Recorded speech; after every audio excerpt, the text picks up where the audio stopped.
Hey, jumpa lagi di Opini Budiman. Masih ingat soal skandal 349 triliun transaksi mencurigakan yang terjadi di lingkungan Kementerian Keuangan?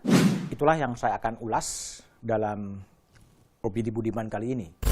Pemerintah telah membentuk Satgas dimaksud, yaitu Satgas tentang dugaan tindak pidana pencucian uang, yang pada pokoknya saya membacakan dari keputusan yang datang dari ini 4 butir saja. Butir keempat, Satgas TPPU terdiri atas tim pengarah, tim pelaksana, dan kelompok kerja.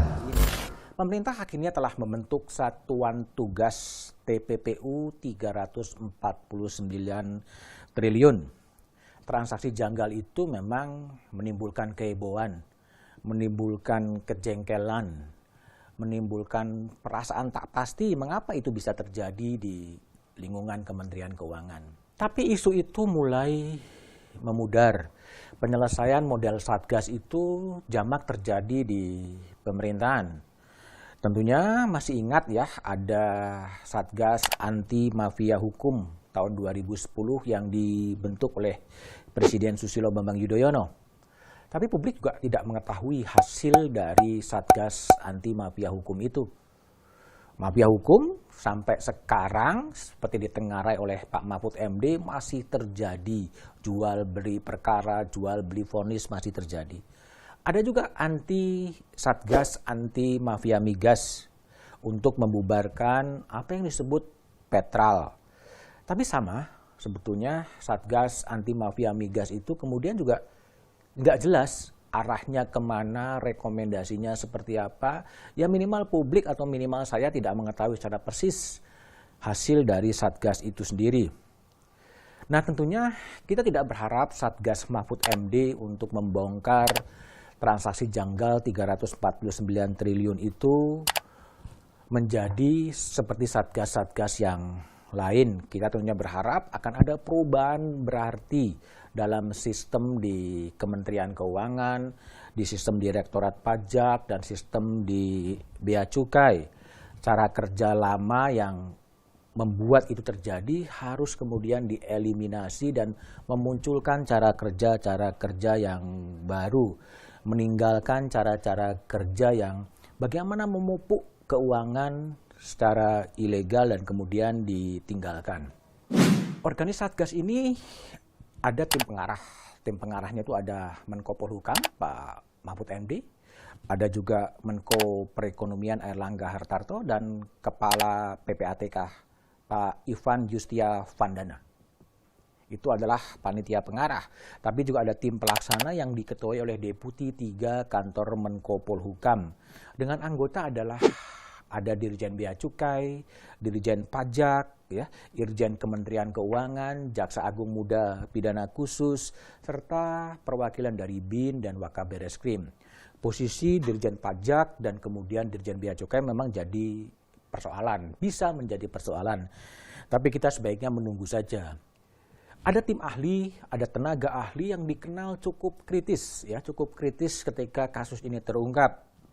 Seperti ada Yunus Hussein, ya, mantan kepala PPATK, ada Faisal Basri, ya, seorang ekonom yang sangat kritis, ada Rimawan Pradiptyo, dosen UGM yang juga sangat kritis dan selalu mempromosikan soal good corporate governance, ada Danang Widoyoko, dan ada sejumlah tokoh-tokoh lain.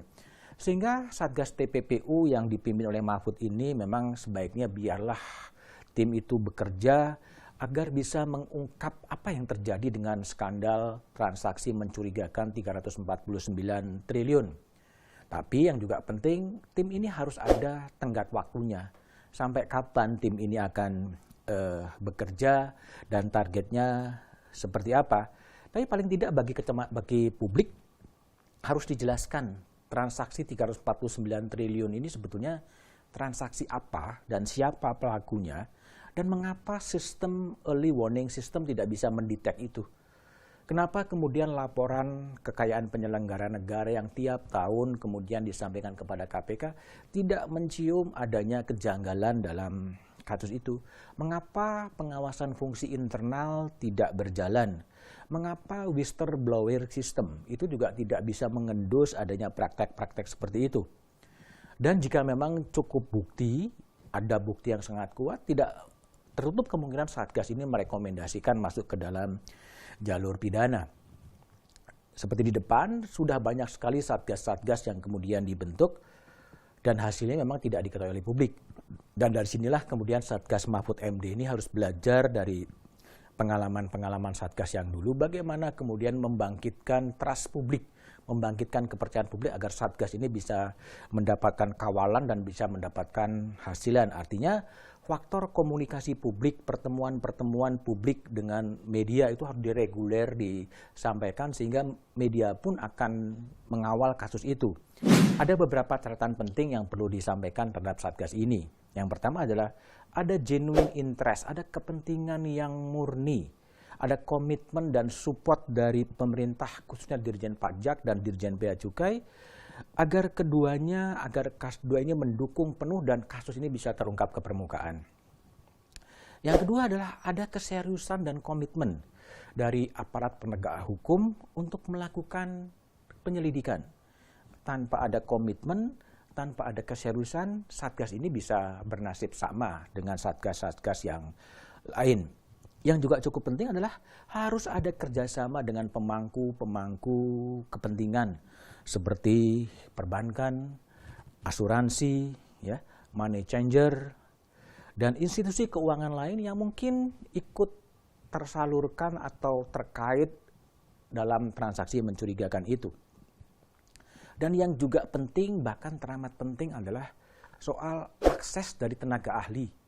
Akses bagi Faisal Basri, akses bagi Laude Sarif, akses bagi Rimawan Pradiptyo, akses bagi Nanang Widoyoko. Sejauh mana tenaga ahli ini bisa punya akses untuk bisa mengawal bagaimana skandal ini bisa terungkap dengan cukup jelas.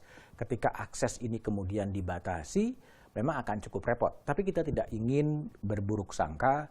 Mudah-mudahan tim ini mendapatkan dukungan publik yang kuat, mendapatkan support dari pemerintah pusat, termasuk dari Presiden Jokowi, agar skandal transaksi mencurigakan ini kemudian bisa terungkap, sistemnya kemudian bisa dibenahi, dan makin ke depan situasinya akan menjadi makin baik. Sehingga adalah bagaimana Satgas dari Mahfud MD ini kemudian bisa mengajak publik, bisa mengajak media untuk ikut mengawasi sehingga ide-ide besar sebuah pemerintahan yang bersih dari korupsi, kolusi, dan nepotisme yang telah diperjuangkan di bulan Mei 1998 itu bisa terwujud. Sebagai publik, sebagai warga negara, ya saatnya kemudian kita ikut mendukung Satgas TPPU yang dipimpin oleh Mahfud MD agar tidak terjebak dengan Satgas-Satgas dulu yang sudah kemudian terjadi, tetapi kurang memberikan dampak yang signifikan. Selamat bekerja Pak Mahfud, semoga skandal ini bisa kian menguak dan ikut bisa memberikan kontribusi pada sistem pemerintahan yang bersih dari kolusi, korupsi, dan nepotisme.